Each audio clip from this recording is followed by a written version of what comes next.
Hello everyone, আসসালামু আলাইকুম। আপনারা কেমন আছেন? আমি আল্লাহর রহমতে ভালো আছি। আজকে আমি রান্না করব গরুর মাংস আর নতুন আলু দিয়ে গরুর মাংস রান্না করব ঝোল করে। আর সাথে থাকবে চিতই পিঠা। তো আমি আজকে রান্না করতেছি আর গরুর মাংসটা মেখে রান্না করব। তো এই যে হচ্ছে আমার গরুর মাংস। এখানে আমি টমেটো দিয়ে নিয়েছি। আমি দিচ্ছি এখানে 1 চামচ আদা রসুন, 1 চামচের মতো সাথে আদা রসুন একটুখানি দিয়ে দিই। আদা রসুন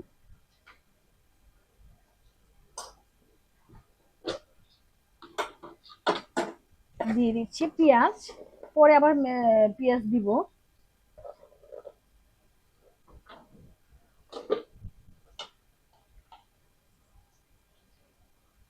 হলুদ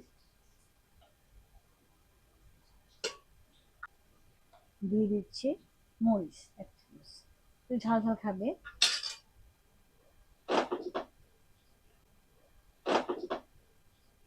আর দিয়ে দিচ্ছি তেল।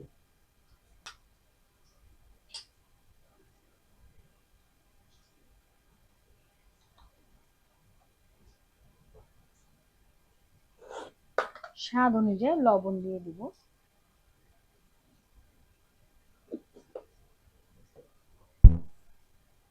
আমি একটু মেখে নেব, মশলাটা মেখে নেব। মাংসটা আমি দিয়ে দিচ্ছি।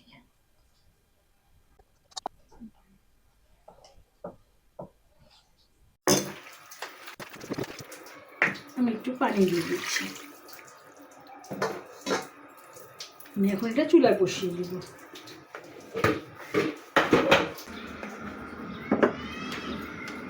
এটা চুলায় বসিয়ে দিয়ে ঢেকে দিব।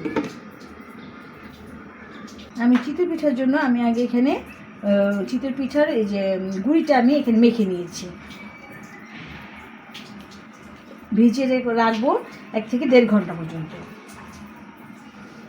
আর এই দেখুন গরু মাংসটা রান্না হোক। আমি 1 ঘন্টা পরে চিতই পিঠা বানাবো, তখন আবার দেখা হচ্ছে। মাংসটা দেখুন, মাংসটা অবশ্য বড় এসে পড়েছে। আমি এখন এটা আলুটা ভেজে নিয়েছি, আমি আলুটা দিয়ে দিব।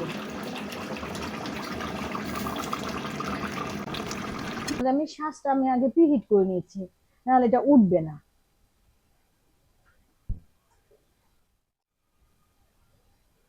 তাই এটা আমি 1 চামচ করে এটার মধ্যে দিয়ে দিব। ছোট ছোট পিঠা খেতে ভালো লাগে।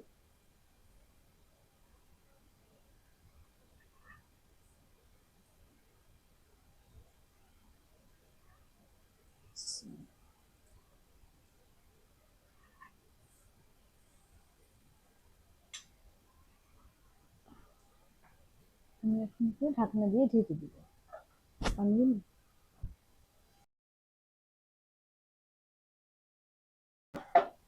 হ্যাঁ, কাঁচা কাঁচা আছে।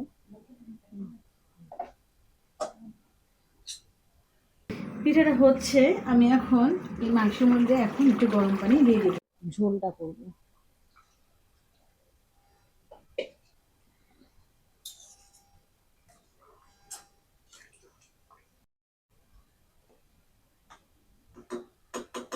এখন আবার একটু ঢেকে দিচ্ছি।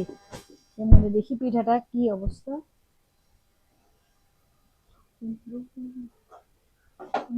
বেশি হয়ে গেছে পিঠাটা, বেশি হয়ে গেছে আমার, বেশি পুড়ে গেছে।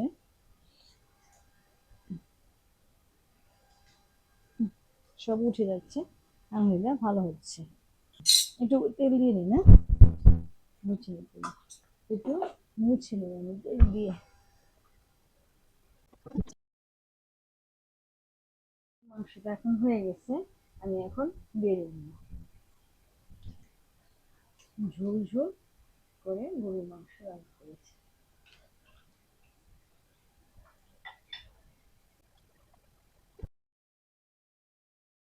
আমার চিতই পিঠা বানানো শেষ। আর হচ্ছে গরুর মাংস।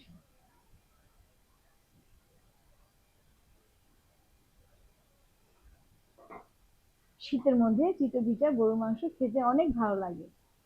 আর আমার এই চিতই গরুর মাংস যদি ভালো লেগে থাকে, লাইক করবে, শেয়ার করবে। সবাই ভালো থাকবে, সুস্থ থাকবে।